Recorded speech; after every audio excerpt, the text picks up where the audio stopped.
It's really not that big of a deal, but if I can keep my keyboard dust-free, that'd be awesome. Because after I unlock my PC and start working, I'm gonna forget even wiping or brushing it later on. Preferably, I want to keep it covered when not in use. So I went on Shopee and Lazada to look for a solution. And while I did find one or two options, they were either too pricey or I didn't like the material and design. Plus, I really prefer local shops and couldn't be bothered with overseas shipment and the long lead times. If you've seen my last video, you know I have an ongoing series called Sewing Projects, and while I almost always turn to online purchases for these types of hurdles, I thought why not DIY the heck out of it.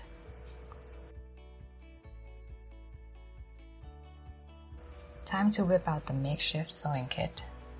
In the 90s, for sure, it was either an empty butter cookies or ice cream tin can.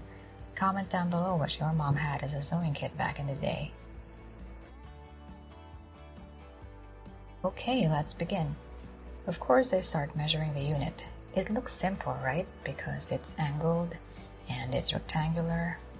But things get interesting with the sides because the rear is taller than the front. So yeah, I just took those into account. I almost made the mistake of not including the keys when measuring the height, but don't worry, I realized it just in time. The fabric I had on hand, which thankfully is well suited for the project, is this cream colored canvas.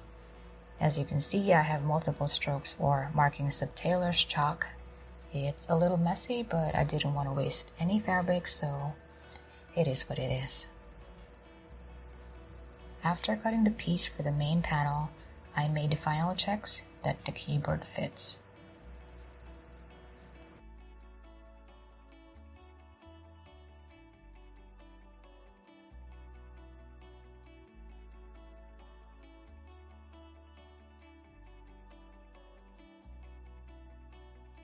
Here's the side panel. It's uneven or sloped, and the pattern is equally so. And here are the two pieces which would go on the front and rear parts.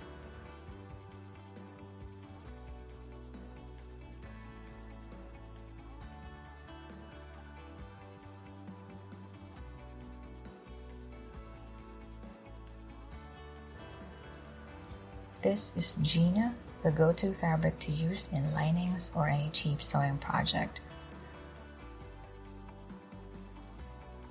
All the pieces I drew and cut from canvas I simply redid with the Gina. Now that we have everything ready, it's go time.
So here we're done with the lining, and now we're moving over to the canvas.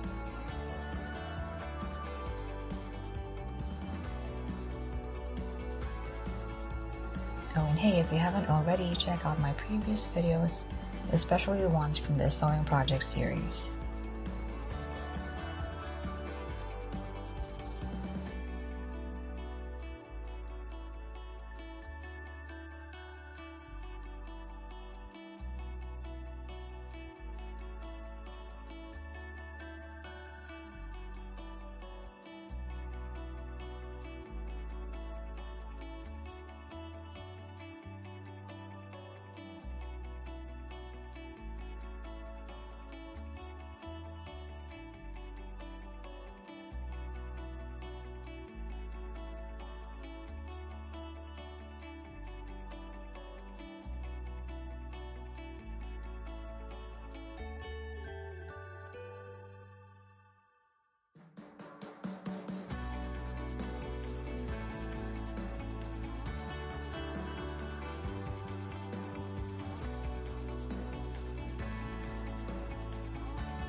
And now that we're done with both fabrics, it's time to attach them to create a fully lined keyboard dust cover. Because I don't have what's called an edging machine to create a clean and zero fray outcome, doing a full lining is my best option. So here I'm attaching the pieces on all except for one side.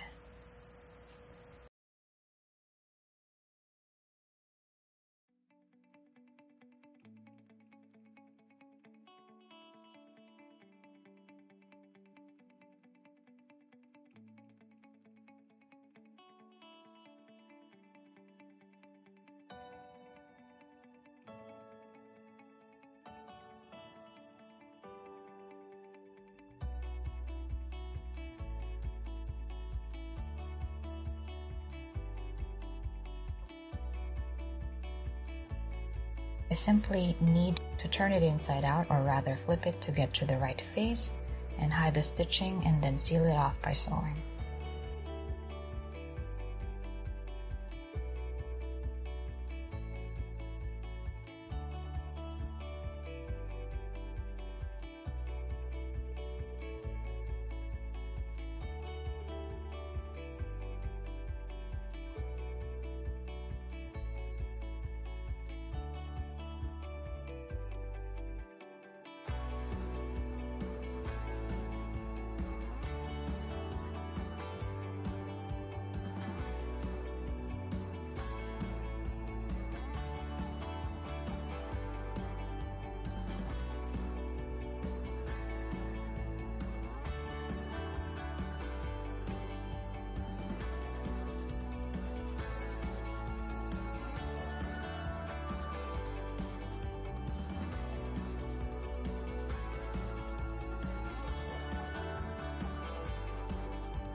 And so now I just have to coax everything into place and do a fitting.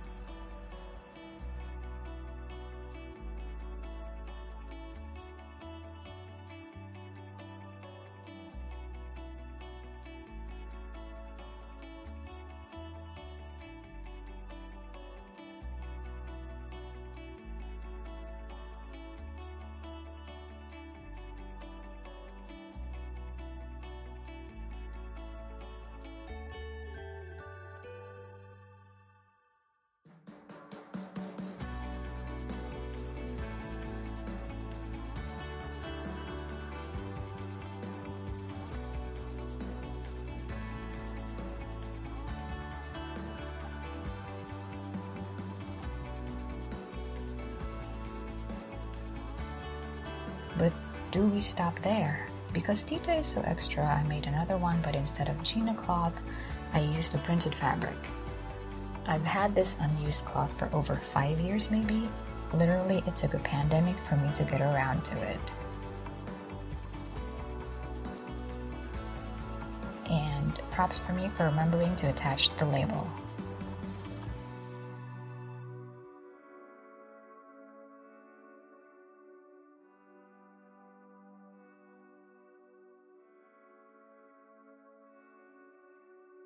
So I just repeated the process, but this time the output is a truly reversible cover.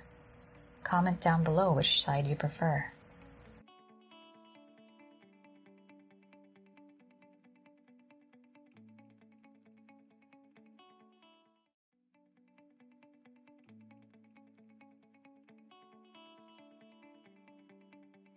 And that's it. Watch out for the next project off of this series. And while waiting, watch my earlier projects too. This has been Tita Koala. I'm right around the corner.